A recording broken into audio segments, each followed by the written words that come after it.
Good morning, Mrs. Alma Mock-Yen, CD. It's a real pleasure and privilege to share this time with you. It's been a long time. Yes, we haven't been together for quite a while. Indeed. Congratulations on being selected to present the Sir Philip Sherlock Distinguished Lecture for 2018. And congratulations on being named the 2018 Sir Philip Sherlock Distinguished Awardee. And you are the first female to receive these honors. Oh dear. Now, your award is for outstanding and pioneering innovations in the promotion of diabetes awareness in Jamaica and the Caribbean. How do you feel about that? What are your thoughts at this time? Well, actually, when I was doing it, I was thinking only of my immediate audience and not about Jamaica and its position in the Caribbean, etc. You know, you don't think that big. You think of the immediate impact on a specific group. So, what is infotainment? It's not a commonly used word.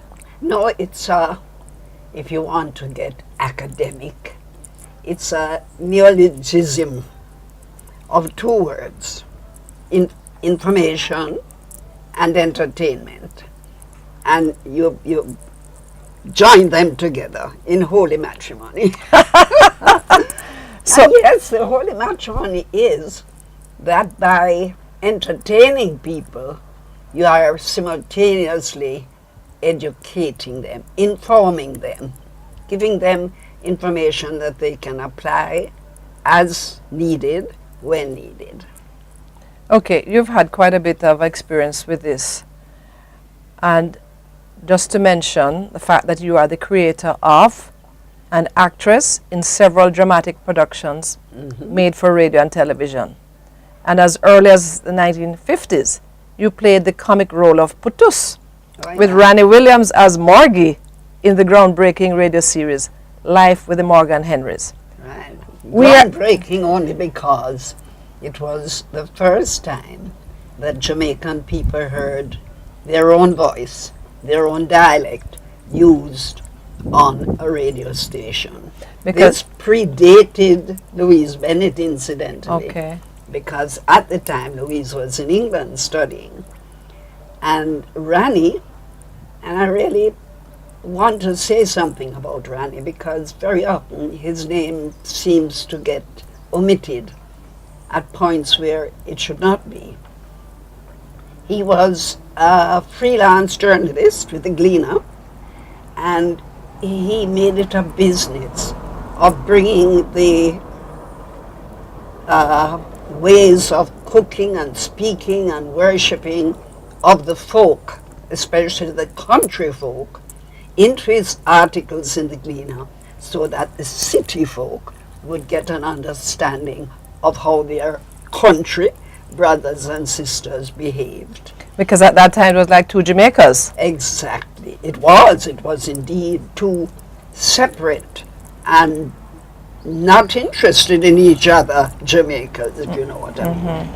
And our radio station, incidentally, was at the time only one. Now we exceed 20 odd. But there was only Radio Jamaica, and it was owned by overseas people, and its processes were guided by the BBC, which really was a guiding voice throughout the world. And there were, you had to speak and sound British, so that when Rani created this, it really was a breaking point in that manner of delivery by air. Breaking from tradition. Yes, and he was doing a lot of things, because when he named himself Morgan, it also brought a little touch of our history. Captain Morgan, the well-known Pirate. Yes. Who later became governor of Jamaica? Precisely, because he belonged to the privileged set. He was white. sorry to introduce British? the other thing. He was British. But you know, these things meant something at that time. So he mixed and matched and used entertainment to say to people, listen, because behind the entertainment, I'm saying some other things. I hope you recognize it. And you were Putus. Yes. You played opposite Morgie. Were you a kid, an adult? What were you? Oh, Lord. Rani and I had to play, for economical reasons, two roles each. Rani was the big, fat, lazy, stereotypical male, and he was also a younger, sharp, Samphai sort of person. I was we used to have a thing called country girl, where people in the city would go to the country, get a young girl who was having very difficult times, bring her to town, feed her, perhaps educate her, but get her to do domestic chores. So I played Sissy, the little country girl who was kind of daft. And I also played Morgie's wife, Putus. That's a Putus who was a large lady.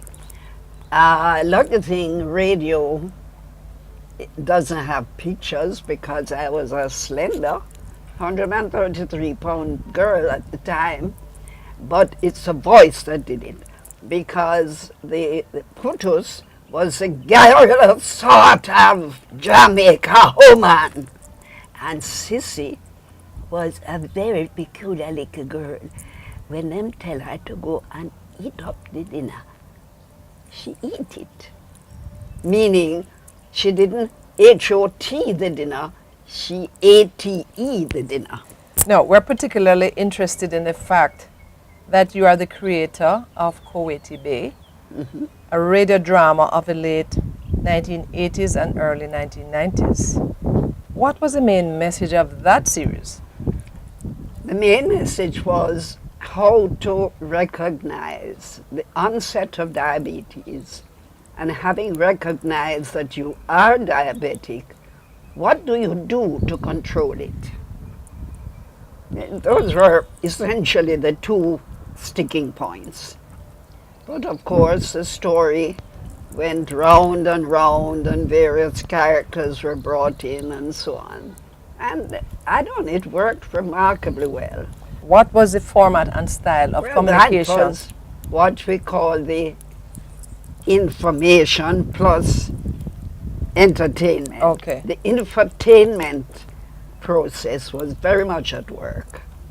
And people were laughing at themselves, really, because most of the people in the audience were obviously diabetics themselves, but they were seeing how, if you overlook certain critical factors, your diabetes can become lethal. And I think perhaps for the first time, they were seeing it in a non-threatening way.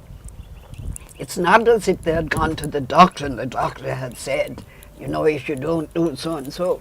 Here they were laughing at the characters, but learning that same lesson that the doctor might have said in a more serious tone in his doctor's office. And I guess that's what you call sugarcoating?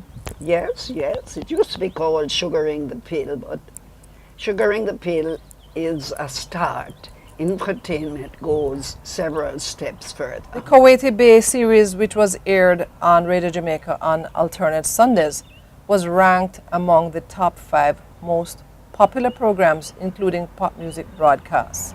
And Carl Stone's poll of 1992 revealed a regular listenership of some 500,000 and 400 casual listeners, a total of 900,000, or 33% of the total Jamaican population.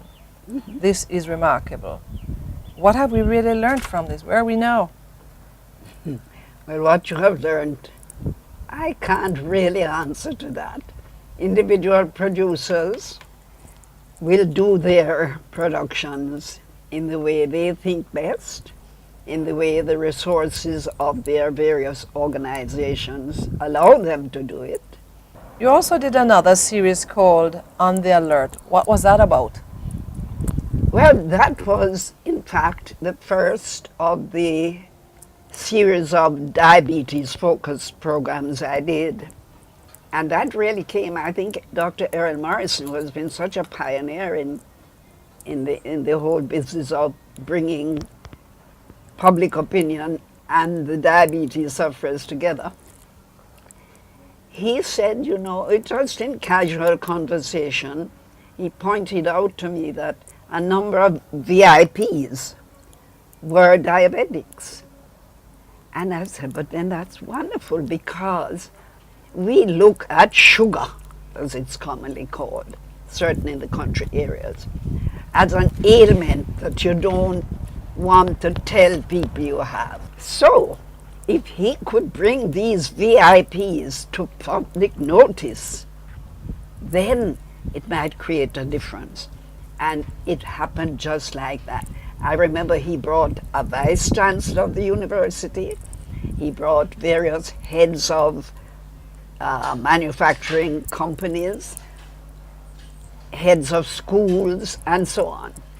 And by bringing the VIPs to public notice, you are telling the little man way down on the social stratum, you are in good company. It was an indirect message that worked remarkably well. It made people who were formerly afraid of admitting to having diabetes, they then became willing to say, oh, so do we. Vice Chancellor has it, lawyer so has it, doctor so has it. Good, I'm in good company. I am a diabetic. It was almost a badge of honor. Yes, and that made it possible now to really share information and for them to take it seriously. Exactly. What word do you have for the design of diabetes or health education programs and for those who administer them? I suppose it's a word in inverted commas, that applies to so many other things. This is, as we often say, the age of information. And we like to talk about educating people. My view is that we can't really educate anybody. What we do is we offer people useful information. And if we do it in the way that makes them want to act on it, then they educate themselves. Really, that's the process as I see it. And that's essentially is behavior change. It is behavior The motivation change. has to come from the person. From the person. They might have a good intention, want to change their behavior, but they just don't have the will to do it. Exactly. So you have to, the carrot, you have to dangle that carrot there and say, look, this information is key. It's now over to you to do what you have to do with it. Well, thank you so much, Alma Mock-Yen, for sharing with us today on this vital subject of diabetes and the use of infotainment in education. Well, It's been my pleasure, Jean. Absolutely.